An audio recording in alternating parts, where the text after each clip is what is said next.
नमस्कार, आप देख रहे हैं कैपिटल टीवी का खास शो सबसे बड़ा सवाल। आपके साथ मैं हूं परवीन शेख। नौकरशाही में लैटरल एंट्री वाली भर्ती के विज्ञापन को लेकर मोदी सरकार ने अपने हाथ पीछे खींच लिए हैं। देश की शीर्ष नौकरशाही में 45 पदों पर लैटरल एंट्री से भर्ती वाले विज्ञापन को सरकार ने रद्द कर दिया है। विपक्ष की तरफ से इस भर्ती पर सवाल उठाए गए थे और इसे आरक्षण खत्म करने की कोशिश बताया था। राहुल गांधी ने कहा था कि मोदी सरकार इस भर्ती के जरिए बैकडोर से यूपीएससी के प्रमुख पदों पर आरएसएस से जुड़े लोगों को नियुक्ति देने जा रही है। लैटरल एंट्री दलित, ओबीसी और आदिवासियों पर हमला है। बीजेपी का ये विध्वंसकारी वर्जन संविधान को नष्ट करना, पिछड़ों से आरक्षण छीनना चाहती है। राहुल का साथ देने अखिलेश यादव, तेजस्वी यादव भी आ गए। सरकार में शामिल मंत्री चिराग पासवान को भी इस मुद्दे पर बोलना पड़ा कि ऐसा नहीं होना चाहिए। अब मोदी सरकार ने इससे अपने हाथ पीछे खींच लिए। ऐसे में सबसे बड़ा सवाल ये उठता है कि लैटरल एंट्री तो नेहरू के वक्त से चली आ रही है, फिर विपक्ष क्यों विरोध कर रहा है? इस पर मोदी सरकार ने क्यों लिया यू टर्न? इसी पर चर्चा के लिए स्टूडियो में मौजूद हैं कैपिटल टीवी के editor in chief doctor Manish Kumar. Sir, आपका स्वागत है। धन्यवाद। पहला सवाल तो यही है कि आखिर क्यों यहाँ पर बैकफुट पर आई मोदी सरकार इस मामले पर? देखिए, इस सवाल का जवाब मैं आखिर में दूंगा, क्योंकि पहले यह समझना जरूरी है कि लेटरल एंट्री है कौन और कौन कौन लोग विरोध कर रहे हैं। हिंदुस्तान की राजनीति में सबसे बड़ा लेटरल एंट्री अगर कोई हुआ है तो मनमोहन सिंह हुए। चुनाव जीत के आए थे, जनता ने चुना था, घुसेड़ दिया आप लोगों ने। गांधी परिवार ने डिनर टेबल पर तय किया कि हमें कोई पिलपिला सा कोई ऐसा व्यक्ति चाहिए जिसकी अपनी रीढ़ की हड्डी नहीं हो, जिसकी अपनी कोई औकात नहीं हो, उसको प्रधानमंत्री बना दो। तो सबसे बड़े पोस्ट के ऊपर जब देश में प्रधानमंत्री लेटरल एंट्री से बन सकता है तो ब्यूरोक्रेट्स क्यों नहीं बन सकते? विरोध कौन लोग कर रहे हैं? वही लोग कर रहे हैं कि जो लेटरल एंट्री का अब तक इस्तेमाल करते आए। यह भी जाने दीजिए, मैं कोई एग्जाम्पल नहीं दूंगा नंदन नीलकानी का, तालुवालिया का, देयर आर न्यूमरस नेम्स जिसको आपने घुसेड़ा। पहले इन लोगों की बात कर ले भाई, तुम लोग तो खुद ही लेटरल एंट्री हो। ये राहुल गांधी, ये तेजस्वी यादव, ये अखिलेश यादव, ये तो खुद ही लेटरल एंट्री है। ये क्या तमाशा कर रहे हैं? स्टूडेंट पॉलिटिक्स की थी, इनकलाब जिंदाबाद किया था, गांव में चुनाव लड़े थे, मुखिया बने थे, एमएलए बने थे, पार्षद बने थे, काउंसिलर बने थे, मेयर बने थे, सीधे प्रधानमंत्री, सीधे मुख्यमंत्री, और तमाशा कर रहे हो यहां पे lateral entry. Lateral entry bureaucracy में लेटरल एंट्री नहीं हो गया, आसमान गिर गया। तो पहली समझिए लेटरल एंट्री है क्या। और मुझे तो इन लोगों की भाषा, जो सारे लोग बोले यूपीएससी में लेटरल एंट्री, अरे भाई यूपीएससी एग्जाम है, ब्यूरोक्रेसी में लेटरल एंट्री होगा। यूपीएससी में वो पता नहीं कहां कहां से अखबार वाले भी छाप रहे हैं। यूपीएससी में कोई नहीं घुसता, यूपीएससी एग्जाम देकर के पास होता है। तमाशा बनाया हुआ है एक चीज को लेकर के। और ये सरकार कोई भी अच्छा काम करती है, विरोध होता है तो विरोध को नापती है, तौलती है, अच्छा डिसीजन को गिरा देती है। जैसे किसान वाला जो तीनों कानून, सब लोगों ने कह दिया काला कानून, काला कानून, काला कानून, इन्होंने समझा काला कानून हटा लो। देश 30 साल पीछे चला गया। जो चीज अच्छा है उसको अच्छा कहना चाहिए। तो ये लेटरल एंट्री है क्या?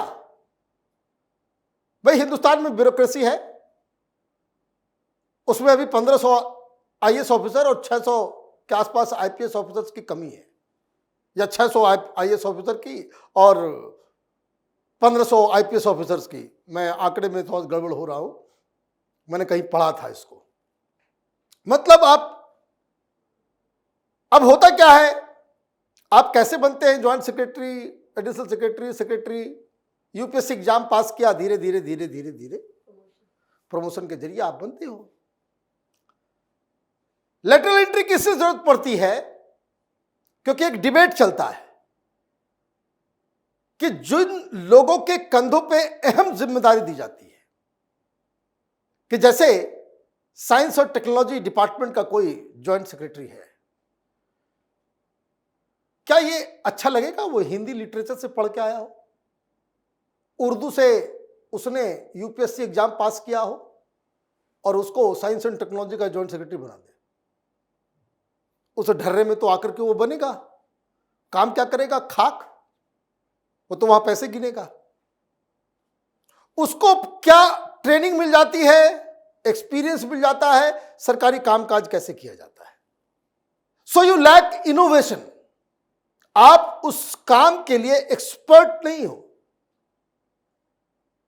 क्यों डूब जाता है? क्यों एयर इंडिया जो है वो बेचना पड़ गया? कभी सोचा आपने? कभी आपने सोचा ये दिल्ली में पढ़ा लिखा मुख्यमंत्री है, डीटीसी बस क्यों घाटे में चली गई? क्यों जलबोर्ड जो वो घाटे में है? क्योंकि वहां पे एक्सपर्ट्स नहीं है, स्पेशलिस्ट नहीं है। ये शुरू से ये डिबेट आता रहता है जब भी गवर्नेंस की बात होती है, इस हिंदुस्तान में नहीं पूरी दुनिया में, जर्नलिस्ट वर्सेस स्पेशलिस्ट।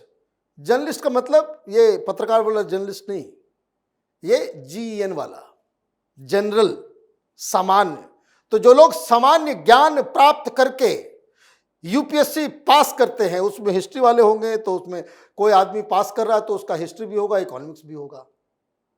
कोई उर्दू लिटरेचर होगा, वो फारसी लिटरेचर वाला होगा, कोई हिंदी लिटरेचर वाला होगा।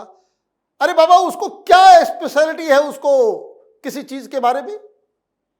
जीवन भर। अब और दूसरा भी मैं आपको बता दूं, इस तरह के भी लोग हैं, आईआईटी से पास करके यूपीएससी में जाते हैं। अब उनको जो है कोई ऐसा डिपार्टमेंट दे दीजिए जहां उसकी पढ़ाई का कोई यूटिलाइजेशन नहीं। तो एक्सपर्ट्स नहीं होते तो क्या करता है, वो ठप्पा मारता है, वो बस देखने में लगता है कहां माल कमाया जाए। That's it. पूरी दुनिया में। अब जैसे आपको मैं एक एग्जांपल दे दूं, बड़े बड़े देश जो डेवलप्ड कंट्रीज हैं, जैसे अमेरिका है ना। अभी आप देखिएगा नवंबर में चुनाव जीत जाएंगे, फिर उसके बाद जो राष्ट्रपति चुनाव जीतता है वो अपनी टीम बनाता है। वहां सेक्रेटरी वो नहीं बनता जो वहां पे ब्यूरोक्रेसी में रहता है, जो एक्सपर्ट होगा उसको बुलाएगा। डिफेंस सेक्रेटरी कौन होगा? जो आर्मी का जनरल होगा, जो जिस काम का माहिर है। अभी देखिए, उसका आपको एक एग्जांपल दे रहा हूं। एक लेटरल एंट्री इस सरकार में, विदेश मंत्री क्या है ये? भाई कोई लीडर है नहीं, ब्यूरोक्रेट थे और उनका ज्ञान, उनका पूरा सिस्टम, वो आप देखिए जेएनयू से पढ़ करके इंटरनेशनल स्टडीज करके वो इसमें आए, वो कितना ग्रो किया उन्होंने। वो स्पेशलिस्ट बन गए फॉरेन रिलेशन के। तो आपने क्या किया? लेटरल एंट्री डाल दिया, मंत्री बनाओ इसको। ये सेक्रेटरी था, इसको मंत्री बनाओ। काम देखिए कैसा हो रहा है। तो होता क्या है कि जब भी आप देश के बारे में अगर आप सोचेंगे, अपनी राजनीति चमकाने के लिए नहीं, देश के बारे में अगर आप सोचेंगे तो you want people who can deliver. सरकारी कंपनियां जो लॉस में चल रही है उसको मुनाफा में डाल दे। वैसे मैनेजमेंट के लोगों को आपको लाना पड़ेगा, यंग लोगों को लेकर के आना पड़ेगा। मैं तो इस विचार का व्यक्ति हूं कि भाई अगर कोई कंपनी है जो लूज कर रही है, उसके पास कुछ नहीं है, ये आईआईएम से जो विदेश जाते हैं लोग, किसी बैच के 5 प्रतिभाशाली लड़कों को बुलाइए, यंग लड़कों को, गिव देम फुल फ्रीडम कि ये कंपनी जो है टर्न अराउंड करो इसको। आप देखिए बहुत सारे चमक जाएंगे। भाई ऐसा क्या होता है कि एक व्यक्ति एक बस खरीदता है, 10 साल के अंदर में उसके पास 20 बसेस का पूरा कारवां खड़ा हो जाता है, इतना पैसा कमाता है। और यहां ऐसे ढक प्लेट लोग बैठे हुए हैं, बड़े बड़े ब्यूरोक्रेट्स, आईएएस ऑफिसर, पता नहीं किस बात के लिए। उनको 1000 बस दे दो, 10 साल के बाद वो सब के सब खराब परी हो जाते। यही होता है ना दिल्ली की हालत। और दिल्ली नहीं, सबका, सिर्फ दिल्ली नहीं। दिल्ली तो मैंने बस एग्जाम्पल के लिए दे दिया कि आप एक आईटी का पढ़ा लिखा व्यक्ति है, बिहार में जाइए, कोई है बस ट्रांसपोर्ट को सिस्टम है? कुछ नहीं है, सब घाटे में चलते हैं। टैक्स पेयर्स के ऊपर एक अलग से वो बर्डन रहता है। तो स्पेशलिस्ट होना चाहिए। यूके हो, यूएसए हो, ऑस्ट्रेलिया हो, जितनी भी बड़ी देश हैं जो डेवलप्ड कंट्रीज हैं, वहां हर जगह एक्सपर्ट मिलेगा। चाइना में हर जगह एक्सपर्ट मिलेगा। वो पता लगे कि वहां डेमोक्रेसी नहीं, वहां पार्टी चूज कर लेती है। तो आप ये समझिए कि this is a good decision. आपने क्या भाई, सैम पिट्रोडा को इतना बड़ा इस देश की कांग्रेस पार्टी ही कहती है कि भाई सैम पिट्रोडा वो राजीव गांधी के साथ मिलकर कंप्यूटर ले आए, ये ले आए, क्यों ले आए? तुम्हारी नजर में वो एक्सपर्ट है ना, ब्यूरोक्रेट था? नहीं था। तो ये आप समझना पड़ेगा। तो एक तो संख्या की कमी है, और अगर आप अभी सीट बढ़ाएंगे तो 15 साल 20 साल लगेगा। जो अभी रिक्रूट होगा वो जॉइंट सेक्रेटरी तक जाते जाते आपको, अगर देश में इस तरह के ह्यूमन रिसोर्सेज है, एक्सपर्ट्स हैं, जैसे कोई आपदा प्रबंधन है, वो जीवन भर जो इसने इस फील्ड में कोई काम नहीं किया, उसको जॉइंट सेक्रेटरी बना दीजिए, वो तो बस वही इधर उधर करेगा। लेकिन आपदा प्रबंधन का कोई मास्टर हो, जिसने जीवन भर आपदा प्रबंधन के ऊपर ही रिसर्च किया, पढ़ाई की, एक्सपर्टीज बन गया, उसके हाथ में वो डिपार्टमेंट देंगे तो क्या बेहतर होगा? ये बेहतर होगा कि वो बेहतर होगा?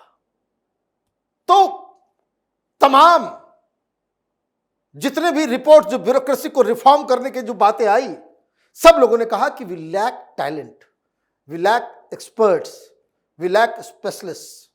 इसलिए सारे लोगों ने कहा, इसलिए कांग्रेस पार्टी के समय भी वो लोग को लाते थे, अच्छा करते थे, कोई बुरी बात नहीं है इसमें। लेकिन अभी क्या हुआ, 45 लोगों का नाम निकला कि भाई 45 लोगों के लिए एडवर्टीजमेंट दे दो, बस ये चालू हो गए। रिजर्वेशन रिजर्वेशन रिजर्वेशन, भाई रिजर्वेशन रिजर्वेशन करते करते देश का तुम लोगों ने भट्टा बैठा दिया, भट्टा बैठा दिया तुम लोगों ने। ये तेजस्वी यादव के बच्चों को रिजर्वेशन की आवश्यकता है? अगर ओबीसी रिजर्वेशन है तो तेजस्वी यादव के बेटे को आरक्षण की आवश्यकता है क्या? ये चिराग पासवान बहुत चौड़ा होकर के बोल रहे हैं कि ये हो जाएगा, वो हो जाएगा। भाई तुम्हें रिजर्वेशन की आवश्यकता है? मिनिस्टर के बेटे को रिजर्वेशन की आवश्यकता होती है कि दूर गांव में बैठा गरीब जो 2 जून की रोटी नहीं खा सकता, दिन में अफोर्ड कर सकता, रिजर्वेशन उसके लिए है। अजीब कहानी है इस देश में। सारे नेताओं ने कौन सा अफीम चाट लिया है, सबको झूठ बोलना है कि भाई नैरेटिव क्रिएट हो जाएगा कि बीजेपी वाले रिजर्वेशन काट रहे हैं, रिजर्वेशन काट रहे हैं। आप उस नैरेटिव को काउंटर नहीं कर पाते हो तो आप एक अच्छे पॉलिसी को बदल देते हो। This is the only reason